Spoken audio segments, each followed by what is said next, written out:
Balanced وے میں اس مسئلے کو سمجھنا بھی ہے.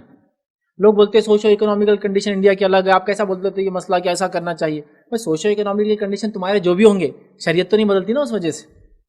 اگر پریکٹیکلی بہو اور ساس ساتھ نہیں رہ سکتے, طے کریں گا شوہر, میں شوہروں کو بھی کہوں گا انصاف سے کام لیں, ظلم نہیں, ایک طرفہ نہیں. دیکھو اگر تمہاری ماں ہے تو تمہاری بیوی تمہارے بچوں کی ماں ہے, وہ بھی کم نہیں. اگر تمہاری ماں ملکہ عالیہ ہے تو تمہاری بیوی بھی جو ہے کوئی کم نہیں, وہ بھی ایک رانی ہے, اور تمہاری بیٹیاں شہزادی ہیں, وہ بھی کوئی کم نہیں.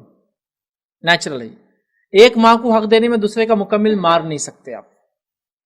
اگر دونوں کی ساتھ رہ کر شرعی بنیادوں پہ نہیں جمتی, ضروری یاد رکھیں, من مانے نہیں کہ کسی کو لڑکی نے بہکا, لڑکی کسی نے بہکا دیا کہ اپنی ساتھ سے الگ ہو جاؤ, وہ نہیں, ایسا مت کرو. ساتھ رہنے کے تو خیر کے پہلو ہی ہے. ساتھ رہنا, مل کر رہنا ہمیشہ فائدے مند, یاد رکھیں, کبھی بھی اس کا نقصان انشاءاللہ کسی کو بھی نہیں ہوگا. لیکن اگر واقع میں پریکٹیکلی دونوں کی نہیں جمتی ہے, مطلب شوہر سے تو بیوی کی اچھی جمتی ہے, ساس وغیرہ آگے کی پرابلم شروع ہو, یہ گھر کا پرابلم ہے, جو بھی ہو مسئلہ, تو یہاں ہونا یہ چاہیے پھر کہ وہ پہلے سٹیج میں چولہا الگ کر لیں, کھانے پینے کا نظام الگ, گھر ایک ہو چولہا الگ ہو جائے فرسٹ, تاکہ اچھا گھر ایک کی جب میں بات کر رہا ہوں تو میں وہ والا تصور نہیں دے رہا ہوں آپ کا 5 بھائی ایک ساتھ کھا رہے, ایک ساتھ اٹھ رہے, ان کی بیویاں ایک ساتھ آمنے سامنے آ رہی, نہیں.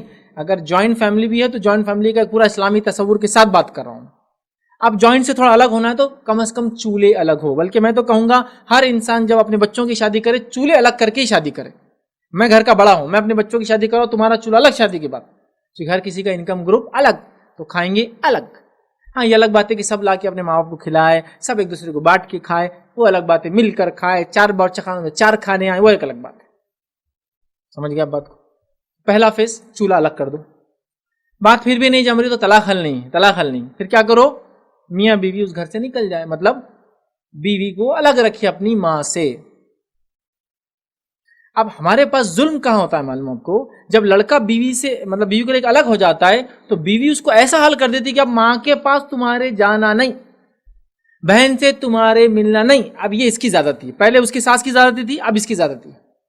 دونوں ظلم کرے. دیکھیے انصاف تو انصاف, تو اگر الگ ہوتی ہے شرعی بنیادوں پر تو اس کا مطلب یہ نہیں کہ بیٹا ملیں گے, بیٹا باپ سے ملیں گا, ماں سے ملیں گا, رشتہ داروں کے پاس جائیں گا, اس کے بچے آئیں گے, یہ عورت بھی خود آئیں گی وہاں, but with in certain limitation and boundaries, کیونکہ اس کو پسند نہیں تھا ساتھ رہنا.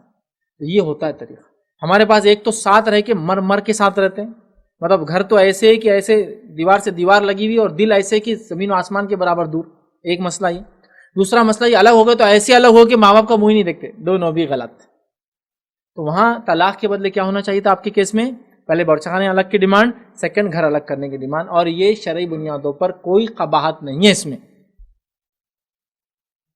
ہاں قباحت کہاں ہے, گھر الگ کر کے ماں باپ سے نہیں ملنا, گھر الگ کر کے اپنے پوتے اور پوتیوں سے ماں باپ کو ملنے نہیں دینا, گھر الگ کر کے ان سے مکمل رشتہ توڑنا. دعوت تو کی جا رہی, ماں باپ کو نہیں بلایا, ایسا نہیں کرنا. یہ ظلم ہے. الگ رہ کر اپنی زندگی گزارو,